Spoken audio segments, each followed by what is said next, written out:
The Bible story of Sodom and Gomorrah is a cautionary tale of the destructive consequences of sin. Sodom and Gomorrah were cities mentioned in Genesis, notorious for their flagrant sin. The outcry against Sodom and Gomorrah is so great and their sin so grievous that I will go down and see if what they have done is as bad as the outcry that has reached me. If not, I will know. When Abraham learned of God's plan to destroy the cities of Sodom and Gomorrah, he asked God if he would spare them if he could find 50 innocent, godly people. God reassures Abraham that he will spare the city for their sake if he finds 50 righteous people. Abraham then asks about a lesser and lesser number until down to 10 people, as God answers, "For the sake of 10, I will not destroy it." According to Smith's Bible Dictionary, Sodom was one of the most ancient cities in Syria.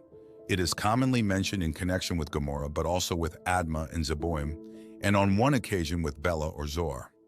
Sodom was evidently the chief town in the settlement.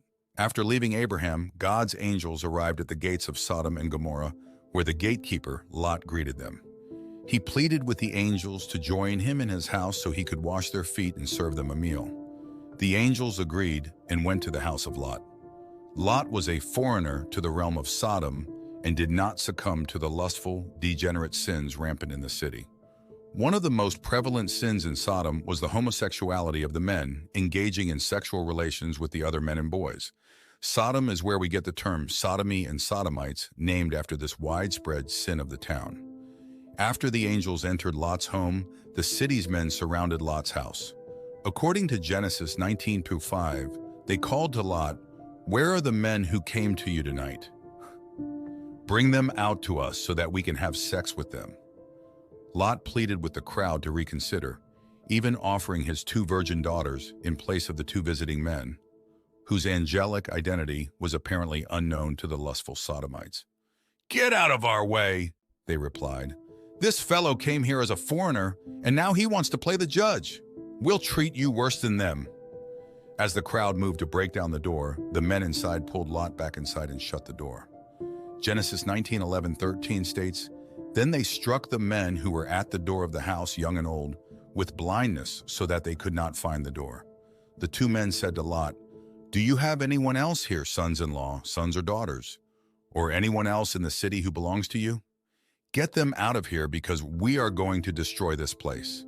The outcry to the Lord against its people is so great that he has sent us to destroy it." The Bible describes the destruction of Sodom and Gomorrah in Genesis 19:23-29, stating, "By the time Lot reached Zoar, the sun had risen over the land. Then the Lord rained down burning sulfur on Sodom and Gomorrah from the Lord out of the heavens.